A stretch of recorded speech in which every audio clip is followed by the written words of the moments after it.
Barchaga salom azizlarim, qandaysiz? Yaxshimisiz? O'ylaymanki, barchangizning kayfiyatingiz a'lo darajada.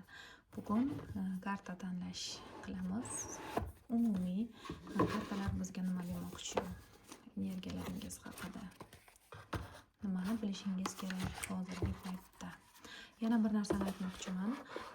Mana umuman boshqa YouTube'da kanalim yo'q azizlarim. Ba'zida oldimdan o'zimning videolarim chiqib kelyapti. Lekin umuman boshqa kanallar. Xullas kalom, faqatgina shu kanalim bor. Taro va psixologiya. Shu kanalni ochganman, menda boshqasi yo'q. Demak, ikkita karta tanlaymiz. Bittasini tanlaysiz. Tayyor bo'lsangiz boshladik. Birinchi variantimiz, ikkinchi variantimiz. Birinchi variant kutilmaganda nimadir sodir bo'lishi mumkin.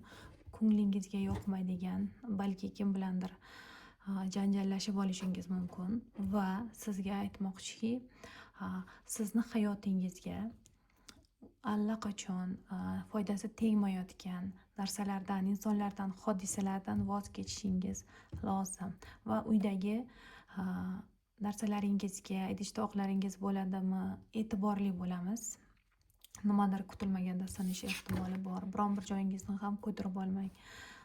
Ikkinchi variantni tanlaganlar esa davlat bilan bog'liq ishlaringiz bo'lsa, dokumentatsiyalar, harbiylar bilan bog'liq ishlaringiz bo'lsa, bularni hal qilib olishingiz kerak va iloji boricha tartib, qoidani saqlang. Hayotingizni tartibga solishingiz lozim. Biroz egoistroq bo'ling. Hammaga ham mehribonchilik qilaverib, o'zingizni unutib qo'ymasligingiz lozim. Demak, barchaga katta rahmat. Express o'chirimiz tugadi. Express deganim bu qisqacha o'chirim qildim sizlar uchun.